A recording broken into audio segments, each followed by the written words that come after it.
Hi team, welcome to this next YouTube video. Today I'm going to give you a trick on how to read double break-in putts. Now these are probably the toughest putts that we are faced on the green, as there's obviously going to be two breaks in one putt. So it's important to ensure that we have the right method in place to then read the double break-in putt correctly. Otherwise, if we get it wrong, we could find that we're leaving the putt a long way left or a long way right. And then that is going to cause a free putt, which we obviously want to avoid.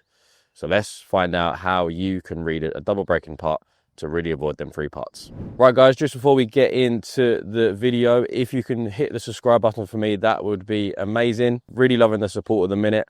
And yeah, a subscribe goes a long way. And then obviously I can keep running out these videos for you. So thank you. If you can just hit that subscribe button and like button, that would be top stuff. Let's get into the video.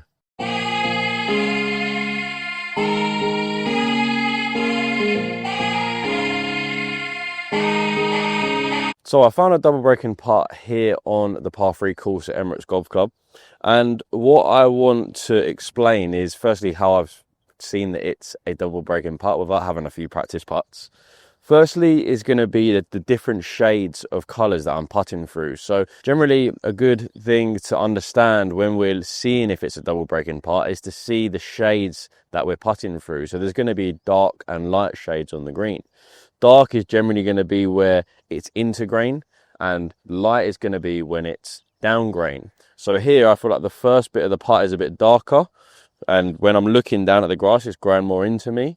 And then the second bit of the putt is definitely lighter, so that's going to be down grain. So them two different shades of putts are going to be my first indicator that the slopes could be doing different things throughout the putt. Another clue as well is I'm on two different platforms. Generally double break-in putts are going to be almost on two different areas of the green. I'm on one area here where it's a bit higher, and then the second area, what I'm putting down towards, is a bit of a lower area. So that's like another section of the green. So when we're breaking down a whole green, especially on the bigger greens and on the greens that the guys are playing on the tour and the championship style courses, a green is going to have 2 to 4 different sections. So understanding where the sections are can then help us understand if we're putting from one section to another. Generally, if we're putting from one section to another like we are here, then that's going to mean that we could be faced again with a double break-in putt. So now we've cleared that up, when we are faced with a double break-in putt, the trick is to read the putt from halfway. The reason for that is for the first section of the putt is going to be when the putt is traveling the fastest. Generally, double break-in putts are going to be longer putts, so we're going to have to hit them harder, which means the ball speed is going to be faster. So the first section of the putt, we don't actually really need to worry about, because that's when the ball's going to be going quick. Here, the ball is going to go left and then it's going to go right. Okay, but because I'm going to hit it quite hard because of the length of putt, the ball isn't really going to break much in that first bit. It's going to go a little bit to the left, but it's not going to make a huge amount of difference. So that is the way in how we read double break-in putts. We go halfway and we read it from there. Okay, so if I have this putt here, halfway is around about this section, and now I'm reading it from here. So this looks like a big left to right, a couple of percent at least. So I'm going to take my read from that middle point and then use my read and hit my read from this putt. And I'm not going to be that far off again, because that first section of the putt is where the ball isn't really going to be breaking much. So if I just show you here, I'm going to line up towards my line, which is going to be about a foot left of the hole, and then go for it. So it's gone left at the start, and now it's then breaking in. Okay, so you can see there, because that first section was super quick, because it was the first part of the putt didn't really break. It only broke a little bit. And then you can see at the end, it went more to the right. Right team, so here we have another example of a double break-in putt. Here, we've got one section, which is going to be the first half, and then the second section, where that tier is, which is going to be the second half. Again, another example of putting through different sections of the green. This green, for example, we've got a section on this side that's almost like its own flat surface. We've got a section behind me on this side, and then we've got a top section. So there's almost 3 sections here. I'm putting from one section to the second one. This one is out of action here on this putt, which is a good thing. It's going to make it easier.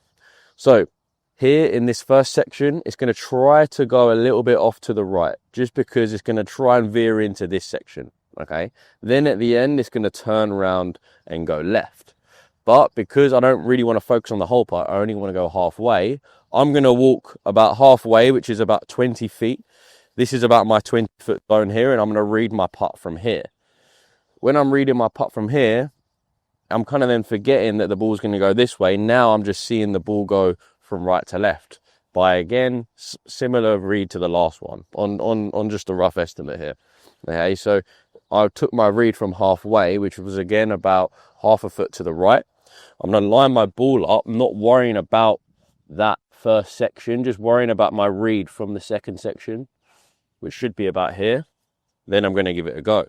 So again, because of the ball speed, this is a 40-foot putt.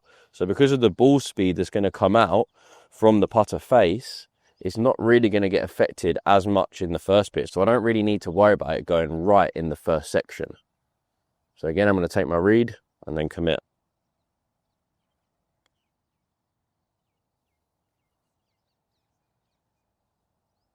Cool.